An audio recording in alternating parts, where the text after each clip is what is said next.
Swimming at the California School for the Blind has been part of recreation, physical education.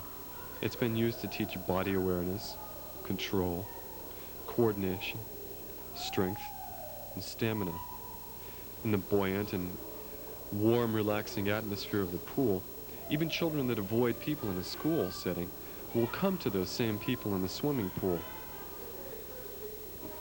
In the pool, they're able to integrate large muscle groups, coordination. They're able to learn language with their own bodies. They're able to learn things at their own pace and in an unthreatening atmosphere of play.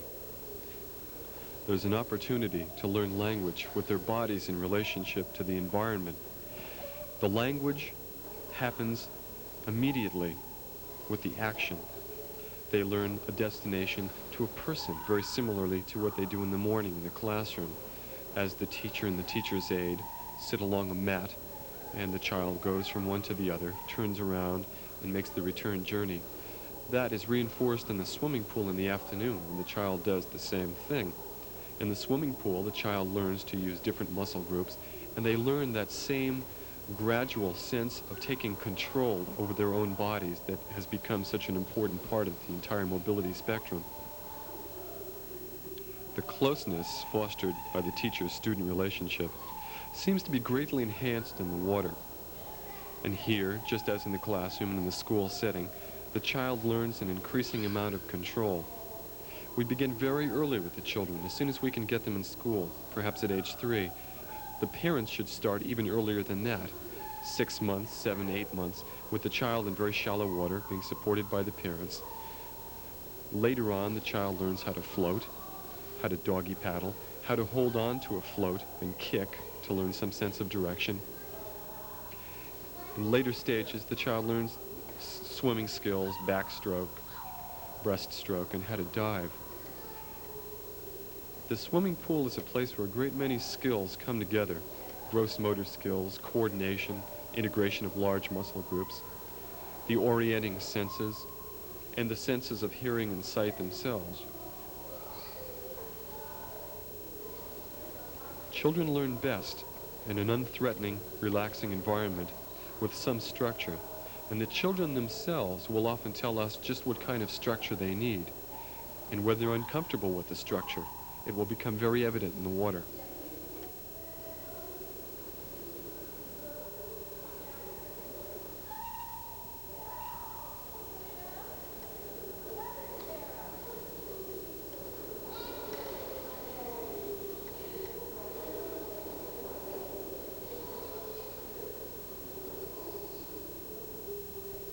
The closeness of the teacher and the child in the swimming pool provides an excellent opportunity to do very close speech work.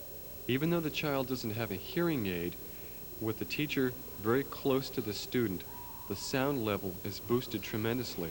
Our children are often able to hear the lower harmonics of a number of words and able to use these words to develop into concepts directly linked with actions in the swimming pool. Some of the early developmental sequences that are very similar to walking happen in the swimming pool. As a child learns to come up on their knees, learn to stand, to support themselves, and to move along objects such as a couch or a table. It's very similar to side motion in the swimming pool. Here, Sarah's learning direction. She's moving towards a corner, learning the concept of a corner, and moving through a corner with her own body. This later will be transferred to the school on outside corners, moving around a corner from the outside. As she turns now, she's learning a turn with her body. Even though she doesn't have the word and she isn't able to speak the word, she is internalizing those concepts into her large muscle groups and internalizing them into herself. She's learning how to use large muscle groups to support herself. She's learning her upper, middle, and lower zones in the swimming pool. This will become important later when she learns the forearm protective techniques, that she has a head, where her head is, how to protect it. In coming into contact with the side of the pool, regaining her original direction, and continuing on to her destination, the ladder. The sequence of moves on the ladder is very similar to those moves used on stairs. Sarah's building up strength, she's building up confidence, and she can make many of the mistakes here that she might make later on in stairs. She's going to have to learn balance, a bit of coordination, and the proper sequences to use on those stairs.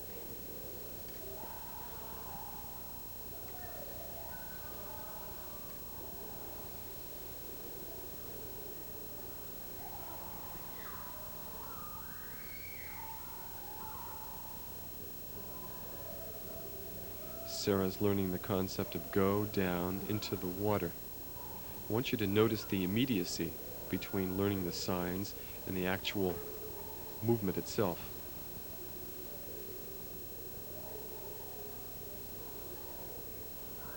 Sarah's learning direction of motion, communication of motion. She's learning a certain sequence of actions at appropriate locations, and wherever possible, this is done with a purpose and with a destination in mind. This is one of the landmarks that she will use on the route to the changing room. And in the changing room itself, there are other concepts that can be taught. As the child dresses or undresses, they learn to sign or to say the articles of clothing that go on certain parts of the body. Socks and shoes for the feet, for example. Pants or shorts for the legs. T-shirts or shirts for the torso. And the body awareness is taught in many aspects of the child's program. Prepositions are more easily learned, and they're more meaningful when a concept such as through or under, for example, is learned with a child's own body in relationship to peers and teachers, when they can actually perform the preposition with their own bodies. They're also learning sequences of these games. Play is not total freedom. There's a great deal of structure involved. There's give and take involved in the interaction. And the children learn play not only in the playing field, in the dormitories, sometimes in the classroom, recess, at lunch, playtime. The pool, too, is a very good place where this interaction, where this give and take, where this sequence of waiting to take one's turn and then doing an appropriate action in the context of the game is actually learned.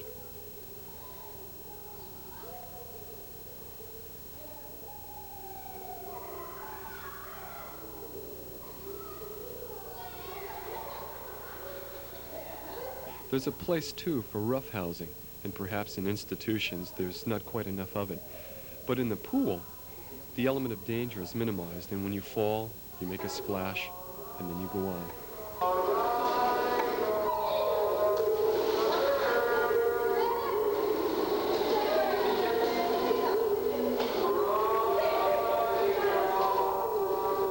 One of the aspects of auditory training, the identification and later the discrimination of your own name, can take place in the swimming pool even above the constant din of the children playing. Veronica hears her name and she's moving towards it.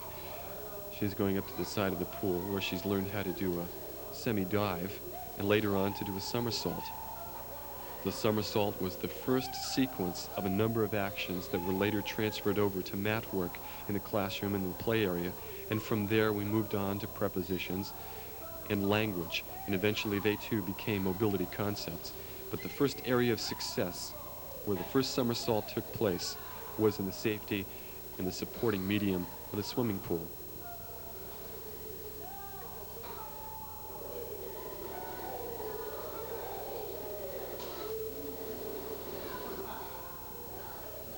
One of the most important communication skills relating to mobility is that of taking directions. In the sequence, David has taken directions and he is moving out to his destination. He wants to be on the long axis of the pool to get to the end where the diving board is, so he's going over to the side of the pool to take a direction off the long tile at the end of the pool. He'll follow this down to the corner where he'll make his turn at the diving board. This sequence of actions has a number of things in common with a regular mobility lesson. He's taking directions to a destination, he's going to perform an action, and he's going to return to one of the landmarks along that route. It took David a number of years to learn how to swim and to acquire those skills that he now possesses in diving. By the same token, a number of years were spent in the home and as an infant in learning those basic mobility skills of direction, of reversal of route, and to acquire the memory of where a position was and to return to that position after you effected another action on the route. The teacher has just informed David that the way is clear, that it's safe to dive. And as David dives, contacts the water, it's going to surface, it's going to make his turn, and using his memory of relative position, he's going to return to his last landmark.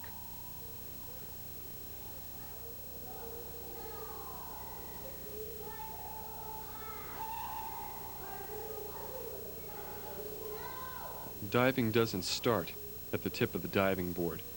The child will often let us know where the most comfortable starting position for them will be. As long as they're comfortable, we can teach them the skill. Then we start at their level. Force doesn't fit in mobility. The child's own sense of success and accomplishment will often be vastly different than that of the teacher's. The importance of an action is determined by the child's own need and desires. Those needs, those preferences, will determine not only the destinations, but the specific adaptation of the techniques and often the routes themselves. Their early success in all areas of movement will provide a most important cornerstone for later mobility success. Their own decisions, their own desire, that inner direction is what will provide the impetus for whatever independence the child will enjoy. Success is its own reward. Diving is a complex skill, as well as teaching an integration of visual and gross motor skills, the positional reference systems, coordination. The child develops a progressive awareness of the body moving through space, judgment of speed and timing, as well as learning a great deal of personal confidence, his own skills. Effective use of residual vision is not automatic. Low vision and partially seeing children must learn to use what residual vision they have. They can learn to determine color, shape, form, relative position, movement, and velocity. The visual skills must become integrated with hand-eye and hand-foot coordination. A simple game of catch evolves into a game of keep-away, and finally, into steal the ball. The children learn to utilize gross motor and visual motor skills and learn to make appropriate compensations. Skills are most easily learned within the context of play. For our children, swimming has become synonymous with success and play. Speech, language, concepts of body movement, relative motion, balance, coordination, and timing all come together in the swimming pool. Swimming time is where complex motor skills progressively come under the child's own control. Besides, swimming's one heck of a lot of fun.